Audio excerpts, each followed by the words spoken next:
এয়া এফালে কাতি বিহুৰ প্ৰস্তুতি চলাই থকা হৈছে যা যোগাৰ চলি আছে হেল্ল' এভৰিৱান কি খবৰ সকলোৱে নিশ্চয় ভাল আৰু মই ভালে আছো আপোনালোকৰ আশীৰ্বাদত আজি হৈছে কাতি বিহু সো সকলোকে মোৰ ফালৰ পৰা কাতি বিহুৰ শুভেচ্ছা জ্ঞাপন কৰিলো আৰু জানেই সকলোৱে আজি পথাৰত চাকি জ্বলোৱা হয় ঘৰত চাকি বন্তি দিয়া হয় আৰু তুলসী তলত চাকি জ্বলোৱা হয় হেতুটো আমাৰ অসমীয়া নিয়ম হয় সকলোৰে কাতি বিহু দিনা সো আজি ব্লগটো ষ্টাৰ্ট কৰি দিছো আৰু ময়ো চাকি বন্তি দিম অলপ পিছত সন্ধিয়াকে আৰু পথাৰলৈ যাম আমাৰ বহুত ভাল লাগে পথাৰলৈ গৈ সেউজীয়া পথাৰত চাকি বন্তি দি সন্ধিয়া সময়ত ইমানেই ধুনীয়া দেখিবলৈ গৈ ভাল লাগে আৰু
গাইস আমি ইয়া পথাৰ আহি পাই গলোহি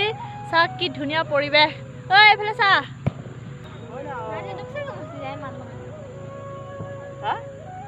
এয়া চা কি ধুনীয়া পৰিবেশ বাও বহুত একদম ভাল লাগিছে এনেকুৱা জায়গা থাকি বিৰাতে ভাল পাওঁ এইয়া চাওক এফালে কি ধুনীয়া এফালে এইখিনি সব আমাৰ পথাৰ হয় এফালদি এনেকৈ চবে এতিয়া আহি আছে এজন এজনকৈ হেৰি কৰিবলৈ চাকি জ্বলাবলৈ আহি আছে চাওক গোটেই পথাৰখন আপোনালোকক দেখাই আছোঁ চাওক এইফালে চাওক এই দেখিছে কি ধুনীয়া পৰিৱেশ ৱাও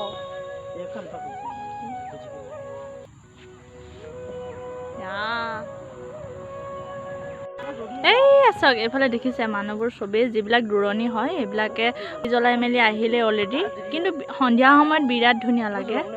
এতিয়া কি কৰিম অকণমান সন্ধিয়া হ'বলৈ দিছোঁ চাকি জ্বলাবৰ কাৰণে কি ধুনীয়া পৰিৱেশ গাইছ ৱাও দেখিয়ে বিৰাট ভাল লাগে নহয়নে আপোনালোকে যিবিলাকে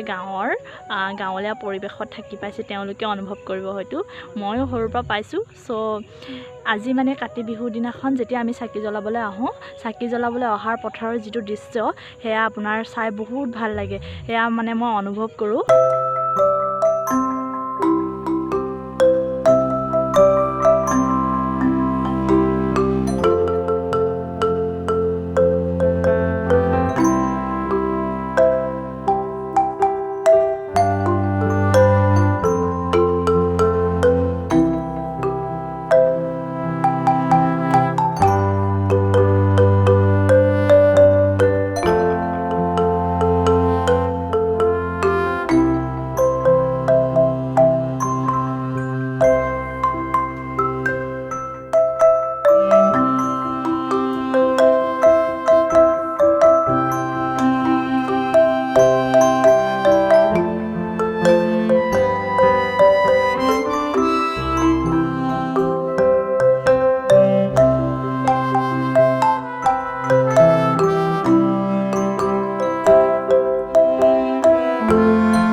so much. Love you all.